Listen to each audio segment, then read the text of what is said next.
Olá, meus queridos. Então, vamos dar prosseguimento aos nossos estudos sobre colonização inglesa e francesa e abordaremos nessa aula, então, a colonização francesa.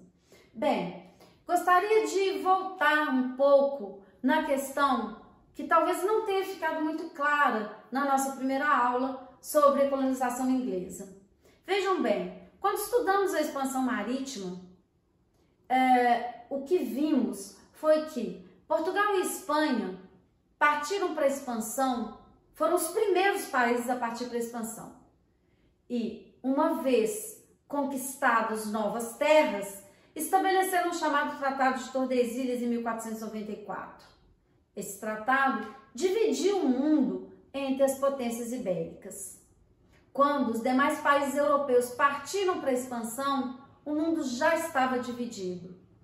E, especialmente, a França não aceita a validade do Tratado de Tordesilhas e iria questioná-lo.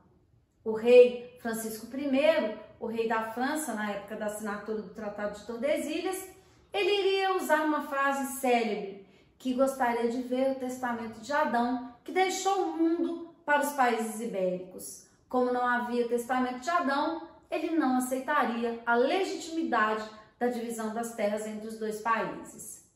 Uma vez entendido esse fato, podemos observar fatores importantes em relação à navegação desses países. Por quê?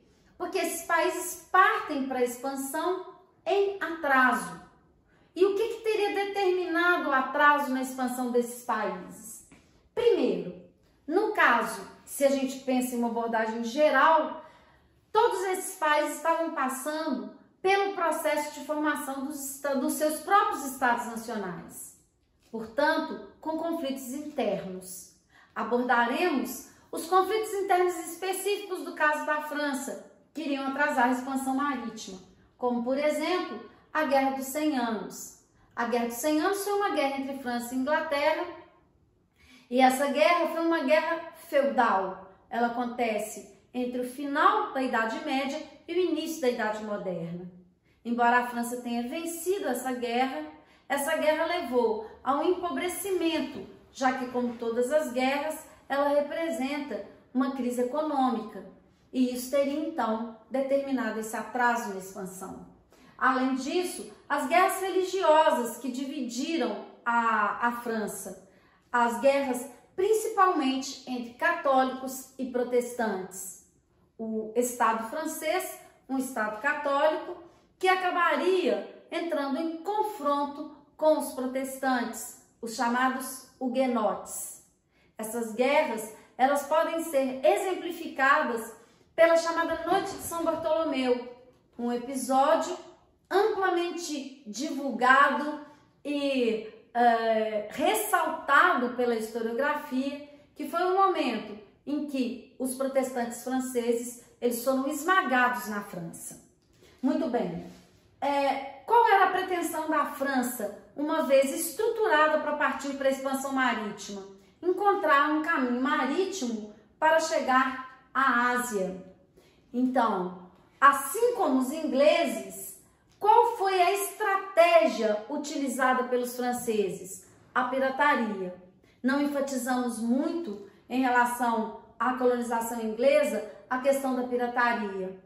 Holanda, França e Inglaterra utilizariam a pirataria como estratégia para a conquista de riquezas e terras, já que, volto a repetir, o mundo estava dividido entre Portugal e Espanha. Na verdade, a pirataria, vamos pensar um pouco no caso dos ingleses, como retratado no filme Os Piratas do Caribe, a pirataria ela era estimulada pelo Estado. Embora os piratas muitas vezes fossem considerados como bandidos e muitas vezes julgados e condenados à morte, existiam os chamados corsários, que eram piratas bancados pelo próprio Estado e que muitas vezes enriqueceram especialmente o Estado inglês. No caso da França, esses piratas iriam atuar também e seriam considerados o grande terror desse tempo. Muito bem, uma vez que a França parte para a expansão, quais são as estratégias que a França criaria? Assim como no caso da Inglaterra, temos também criação de companhias de comércio. No caso da França, a criação da Companhia de Comércio da Nova França, pelo cardeal Richelieu, faz parte da política mercantilista inglesa, a política chamada política industrialista ou colbertista, que vai estabelecer o monopólio de peles e povoamento, especialmente do Canadá. Colbert, ele extingue essa companhia e a coroa francesa passou a ser responsável, então, pela colonização. Então, as companhias, elas deixam de estar à frente do empreendimento colonizador e o próprio Estado passa a assumir esse protagonismo. O Canadá se torna, então, uma província francesa e começa a exploração das Antilhas. Então, são duas regiões importantes aí em relação à colonização francesa. Em 1642 vai ser fundada a colônia de Montreal e de 73 a 74, na região dos Grandes Lagos, a anexação do território da Louisiana.